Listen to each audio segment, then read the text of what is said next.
أعوذ بالله من الشيطان الرجيم بسم الله الرحمن الرحیم۔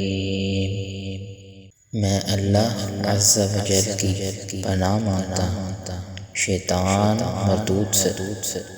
شروع کرتا ہوں اللہ تعالیٰ کے نام سے جو بڑا مہربان نہایت رحم والا ہے۔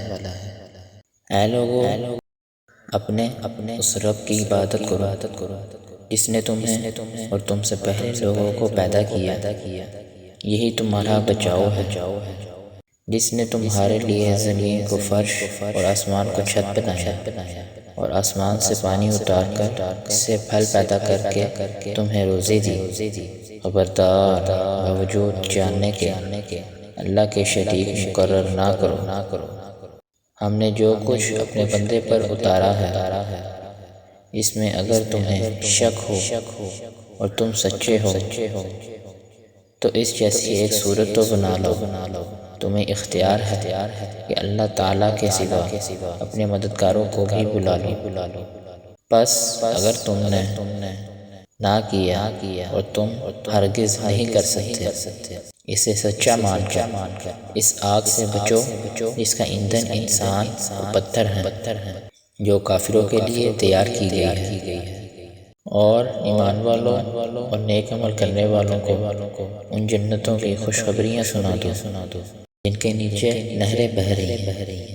جب کبھی وہ پھلوں کا رزق دیے جائیں گے اور ہم شکر لائے جائیں گے تو کہیں گے یہ وہی ہیں جو ہم اس سے پہلے دیے گئے تھے، اور ان کے لیے بیویاں ہیں صاف ستھری، اور وہ ان جنتوں میں ہمیشہ رہنے والے ہیں۔ یقیناً اللہ تعالیٰ کسی مثال کے بیان کرنے سے نہیں شرماتا، خواہ مچھر کی ہو یا اس سے بھی ہلکی چیز کی۔ ایمان والے تو اپنے رب کی جانب سے صحیح سمجھتے ہیں، اور کفار کہتے ہیں کہ اس مثال سے اللہ نے کیا مراد لی ہے۔ اس کے ذریعے بیشتر کو گمراہ کرتا ہے اور اکثر لوگوں کو راہ راست پر لاتا ہے، اور گمراہ تو صرف فاسقوں کو ہی کرتا ہے۔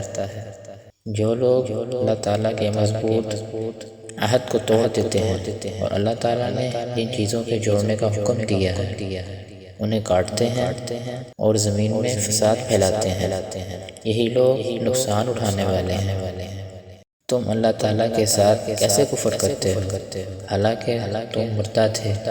اس نے تمہیں زندہ کیا، پھر تمہیں مار ڈالے گا، پھر زندہ کرے گا، پھر اسی کی طرف لوٹائے جاؤ گے۔